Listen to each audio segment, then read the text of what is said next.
It's not supposed to rain today. At least that's what the Weather Center says. And with the rain away, the boys will play. We're ready for baseball between the Wareham Gatemen and the Cotuit Kettleers. And a pleasant good evening, everybody, and welcome to Kettle Talk, the official pregame show of the Cotuit Kettleers. I'm Jon Perez. They say that the Cape Cod Baseball League season doesn't truly begin until July 1st, and for Cotuit, they'll take it that way. Winners in 6 of their last 8, they followed up their first road win of the season at Chatham with a good effort against Hyannis on Wednesday evening. Let's take a look at the highlights. Third installment of the Barnstable Patriot Cup. Rio Gomez from Arizona goes for the Kettleers. Alex Eubanks from Clemson goes for the Harbor Hawks. This is Gomez's first start of the summer, and he was rock solid. The Arizona Southpaw fan 7 Harbor Hawks over his 3+ innings. Here he is striking out the side in the third. Carl Stajuhar at the plate. He's a swinger. Next batter, Brett Netzer. Good morning, good afternoon, and good night. But in the fourth, with Zach Rutherford at the plate, the righty from Old Dominion gives this one a jolt to center field. It's a solo shot, and Hyannis leads 1-0, and that would do it for Gomez. 3+ innings, 1 run on the home run, and 7 strikeouts.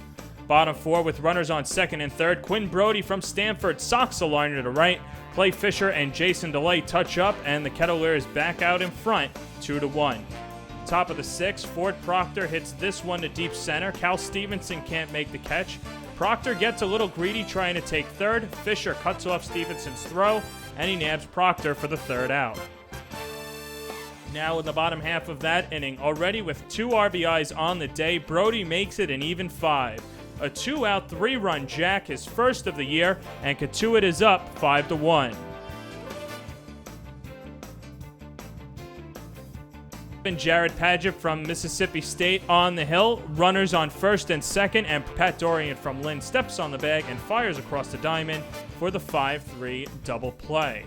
The Kettleers would hold on, and they win this one, and they've won 6 out of their last 8. Made some adjustments with Coach Roberts. He's been really helpful, helping me figure some things out and just trying to get my pitch every at bat and put a good swing on it. So it's definitely been good. I've been pretty comfortable. You take us through It was a 2-0 fastball, and he just came in the game, so I figured he was going to try to get mostly fastballs over. Being left-handed, he lefty-lefty matchup, he probably wasn't going to come in and throw a curveball just right off the bat.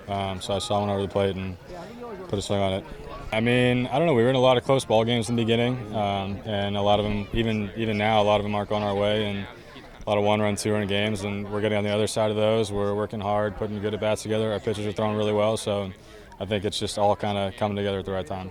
Yeah, definitely. The defense has been solid most of the year, and the pitching's been really good of late and in the beginning, and now our bats are coming around. Everyone's, I think, up and down the lineup, everyone's putting together good at-bats, and that's just what we need to keep doing.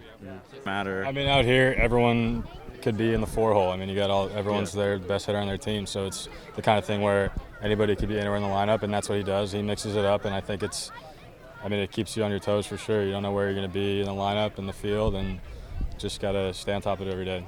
So besides the productive at-bats from Stanford outfielder Quinn Brodey, the story of the game was left-hander Rio Gomez out of Arizona. He did a good job mixing his pitch-ups and deciphering his fastball and his changeup. Here's what he had to say to reporters after the game. All year long, I've really developed a changeup back at home at U of A. My changeup's really been my go-to, my secondary. I've basically just been a fastball changeup pitcher. And so I always feel confident no matter the count, batter who's up, lefty, righty, just throw it whenever I want and just get it over there.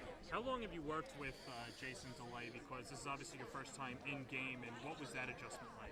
Oh, I mean, I threw an inning at Falmouth, was it 2 days ago? Okay. Right when I landed, it was my debut, and he was catching. But other than that, this was my first time and my first real time, and he catches a real good game. He calls a really good game. I loved all the pitches he was calling, the sequences, working all that together. The home run was just the pitch that was up? Yeah, it was just a changeup that just hung, just stayed up a little bit, and it happens, Past 2 appearances from you, it's been strong pitching, but against Falmouth, it was that one pitch that got nailed over the fence tonight. Yeah. Same thing, one pitch. Were there similarities between those pitches? I wouldn't say so. The one at Falmouth was my teammate from U of A, JJ. I actually lived with him, and so that was a real bummer because now I'm gonna have to live with that at least through all next year. Yeah. That was just a fastball that was up. I tried to beat him upstairs. This one was just changeup. I just wanted to go get ahead. Obviously, I didn't want to leave it up, but it just didn't have any break. So at what point did you know you were actually starting today? Because at first Robert said either you or Connor Simmons on the board. And Yeah, you know, after batting practice, our batting practice, he came out to the bullpen. We had a meeting, and that's when I got the nod.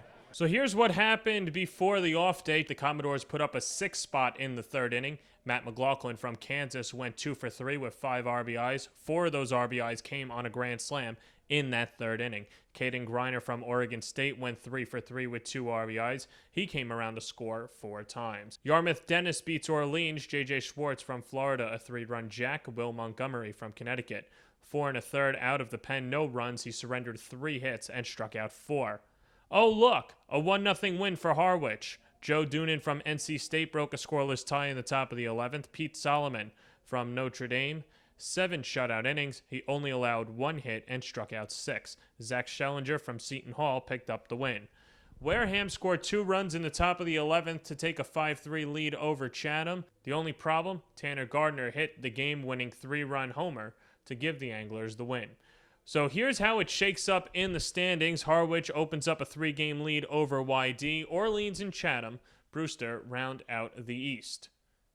And in the East, Falmouth on top, Wareham and Bourne right behind Cotuit with a win over Hyannis, only 3 games behind the Harbor Hawks for a playoff spot. So those are the standings and the scoreboard, and welcome back to Kettle Talk. I'm joined by Stanford outfielder Quinn Brodey, who completes the trio of Stanford Cardinal to make the appearance on Kettle Talk. And Quinn, it's been some time, but even yesterday, just being at Fenway Park for the workouts, what's that experience like? Because obviously left-handed hitter, you got Pesky's pole, but even people just dream about playing at Fenway, and you had an opportunity to work out. Right. I mean, it's just one of the most beautiful fields out there, one of the most historic fields, and tried to wrap one around Pesky's pole, but didn't quite get it. It was blowing in a little bit, unfortunately, but yeah, just being out there was really cool, watching all the guys hit, watching everybody run, throw, and just being on that field was incredible. I'm not exactly sure of the measurements, but I think it's actually shorter than Yankee Stadium, Pesky's pole, but it's not exactly right out there. You have to hook it around. So how tempting is that? And, you know, obviously you need a different swing for Fenway Park. So what was that like? Yeah, definitely. It's I forget what it is down the line, but it goes straight out right after that. It gets steep pretty quickly. So you have to hook it pretty good down the line if you want to get it out there, or put a good charge into it to get it out in left center, right center. Obviously you have the monster in left, which is pretty tempting for a right-handed hitter, but it's cool. I mean, it's a very, very cool field. You're a Southern California guy. I'm sure you're not used to this type of weather, but let's talk about your decision to go to Stanford. Drafted by the Nationals out of high school, choose to go to Stanford. What led into that decision? I was a pretty strong commit out of high school. I mean, I think most people knew I was going to go to school. That was important to me and my family, definitely for me to further my education, and very hard to turn down an education like that. When that came around, it was just, for me, it was an incredible opportunity, and it's worked out really well so far. I love it there, and I'm very happy about that decision. What's it like playing for Coach Marquez and, you know, going to Stanford, and how convincing was he in the whole recruiting process that you eventually chose Stanford over maybe some other programs? Right, yeah, he was great. I mean, I went up there for an unofficial visit, and we talked, and he just sold the program very well. And I mean, it's obviously it's an honor to play for a guy like him, and this will be his last year this coming year. He's announces that he will be retiring after this coming year, so to have him for his last 3 years is pretty cool, and it's been a great experience and something that, of course, I'll never forget. So at least for you, something that maybe you might not forget, you got a flair for the dramatic. I want to get the date right. So April 17th, 2016, against Arizona, you hit the go-ahead and eventually game-winning inside the park 2-run homer. I know you just put a good swing on it, but as that play is unfolding, are you thinking you can go all the way, or are you just picking up your third base coach? Can you just take us through that play? Yeah, I mean, that was nuts. That was a good game. That was a Sunday that we definitely needed to win to avoid the sweep, and they brought in a lefty, and he threw me a first pitch slider or something like that, and I swung at it, and their right center is really deep. It's like 405 out there, and the ball bounced up off the wall. I saw it kind of get over the outfielder's head, and put my head down around second base, picked up my third base coach, and he was waving me around. I didn't think about that at all until I got basically halfway between second and third, and then he was still waving me, and I said maybe this could happen, and I got there, no play at the plate, which was great. So it was cool. It was really exciting. And with that said, so that's your year at Stanford. Now it translates over to the summer. How do you find out that you're coming to Cotuit as opposed to another summer team? I actually found out pretty early. I had talked with Jack Klein, who was here last year, here this year, one of my good friends and teammates at Stanford, and he had reached out to me at the end of last summer and said, hey, like I had a great experience out here. I feel like this would be a good fit for you. Would you be interested? And I said, of course, absolutely. I would love to go to the Cape, and that's everyone's dream. And I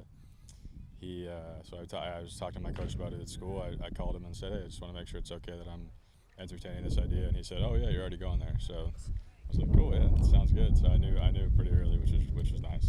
Now, Jack's already one of the harder workers on the team, and, I'm not exactly sure if he's a rah-rah guy, but with that said, how much does maybe just looking at him as an example fuel your fire?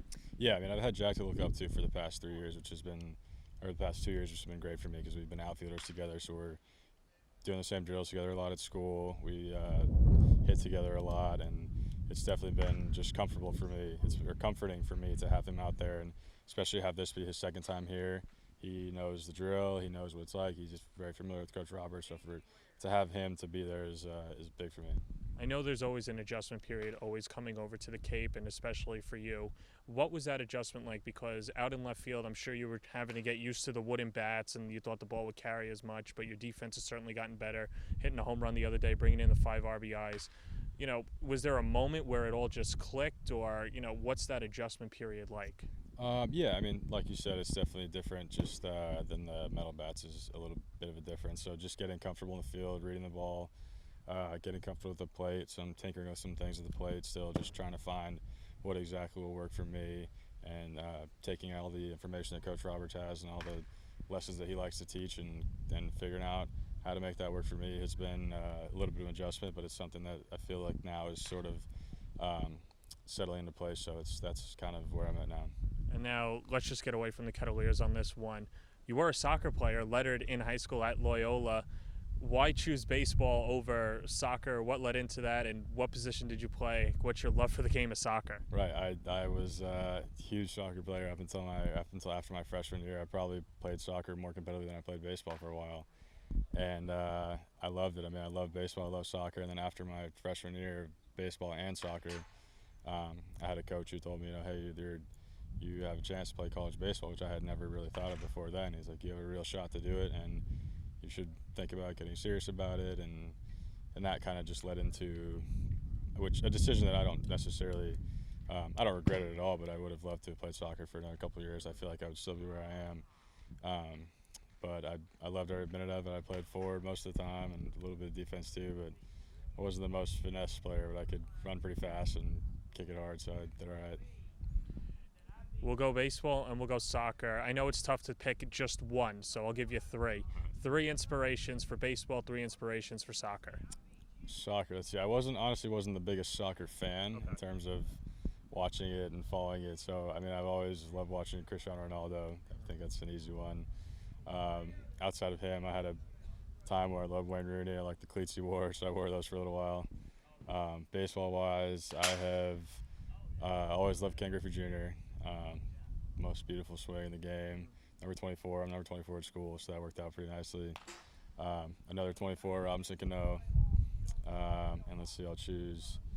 Actually, yesterday was pretty cool seeing David Price up close, because he was when I was still on the mound, he was one of my favorite pitchers, and to be within a couple feet of him was really cool. And ironically, he's 24, so I guess that fits. 24, yeah, there you go. That's the 24 trio.